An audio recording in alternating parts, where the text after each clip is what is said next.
Even or ever Batik pa.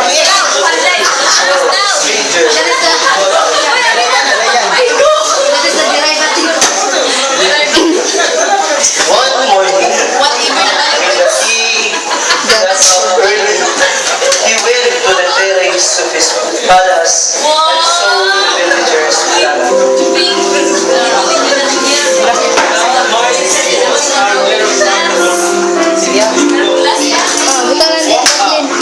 in the morning.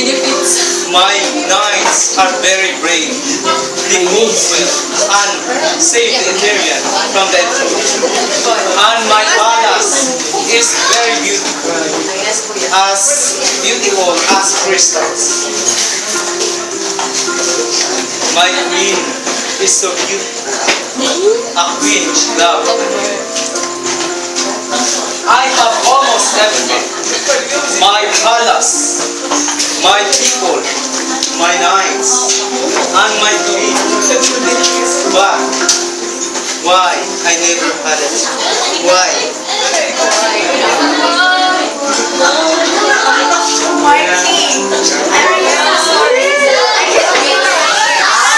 Maybe I have a problem.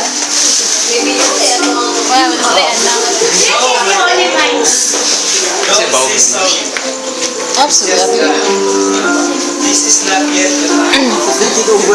Maybe we should go. This is the river.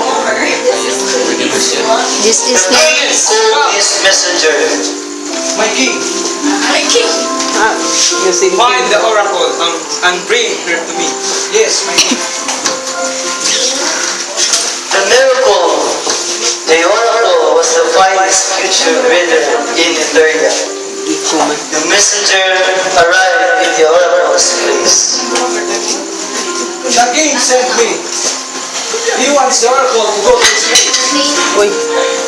It is but go to the palace at the city. Please, come with me.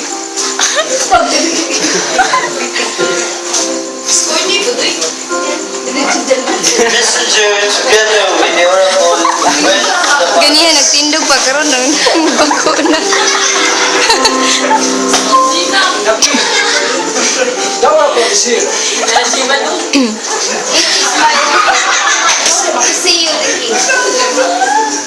I want to do you something. What is it, my king? I want you to tell me. Tell me about my future. Tell me if I am going to have a child. It is my Hala, malo to. Oh, my king. You need to go Nifra. She's the one who can help you to have a child. But you need to be careful when you already have a child. Nifra was the powerful lion witch. She is responsible of all black magic that happens in Etheria. Liw, bakit? While Ako ng drinking video. some potion, Nifra was laughing louder. When the king arrived at her place, Nifra already knew the king's reason for Sa coming. na daw, butang sa. Dali.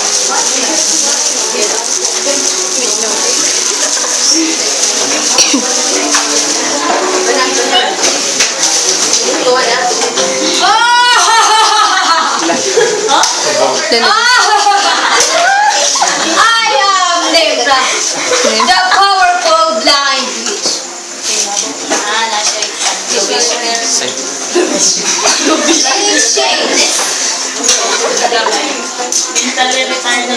You are suffering the certain incident that is hard to handle. I will do anything for me to have a child. Okay, by this, please agree. As the king has the potion, I am again. he immediately go back to his kingdom.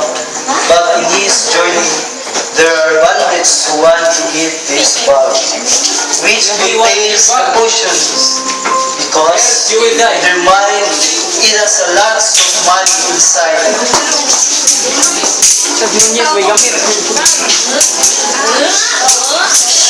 Patay dili sus Nunez. All the bandits are dead. And in God's grace, the king got few voices only. He continues his journey going home. Finally, the king reached to his kingdom, unable to give the antidote to the queen, his wife. After giving the potion, the queen got pregnant and gave birth to a baby girl